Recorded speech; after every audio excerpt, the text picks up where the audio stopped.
he got over that and got in a car at 2 years old and got thrown out of the back seat of a moving car. Bang, bang, bang, bang. Came up, scratched and beat the hell of it. It's Mike Emerson, right?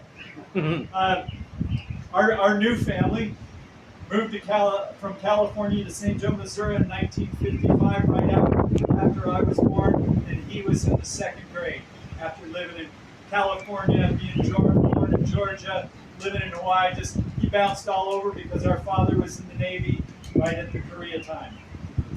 In the small picture album, you're going to see a lot of pictures up for available, but in the small picture album that you'll see displayed at the A&G later, you'll see that our childhood was documented by Mike's Brownie box camera.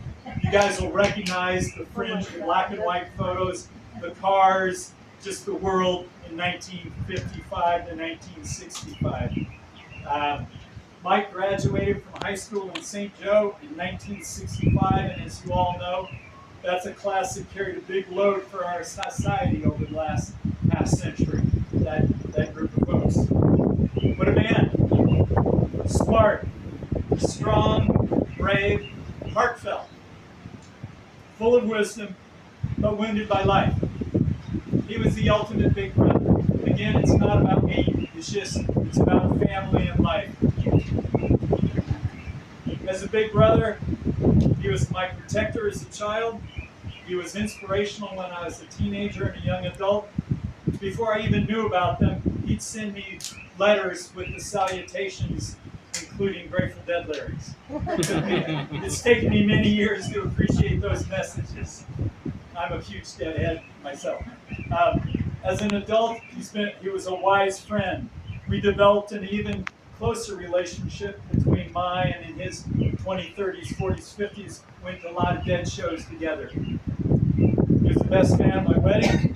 He's the godfather to my son, Michael, who is his namesake.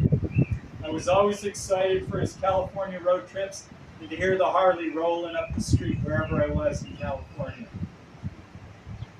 It was heartbreaking to watch the load that he carried from his life experiences, but I still occasionally got that big, deep Mike Emerson smile that was meant for you if he was given it to you at that moment. I spent some time recently talking with his best high school friend from Central High School in St. Joe, Missouri, Don Donovan, about their adolescent adventures, and everybody can bring it their own versions of these. From the wrestling team to pole vaulting, Mike built a pole vault in our yard in practice. And in 1965, poles didn't bend. And what I've never understood about pole vaulting, and maybe like parachuting, one of his other life experiences, how do you do them the first time? I just can't get fathom. To crashing cars. He and Don crashed 2 cars together, one of them being our father's. To them making runs to Kansas for 3.2 beer. To working at counselors at the local YMCA camp where I was a junior, and that led to him meeting Barney, who led him to Camp Sunnyside in Des Moines 5-10 years later, and saved him and helped him.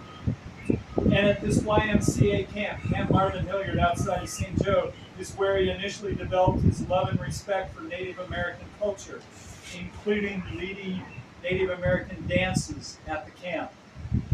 Our attic was the home of his beautiful collection of beads, leathers, and feather art that he created, and it carried on through his whole life, and thank you for your part of that. Mike was the most confident man I've ever seen or known, and I'm ending here.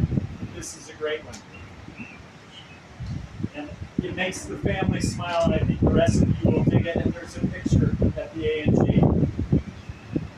In 2002, our father was celebrated at a Memorial Day parade as a veteran in Columbia, Missouri, and Mike and Autumn and Karen and everybody were there.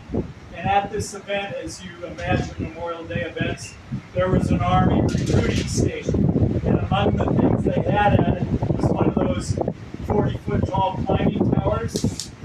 And those things are used to engage potential recruits. And they're there to develop problem-solving skills, to get over your fears, and to create self-reliance and competency. Well, next thing you knew, at age 55, everybody looked up, and in his leathers, feathers, and tie-dyes, there was Mike Emerson at the top of the damn thing.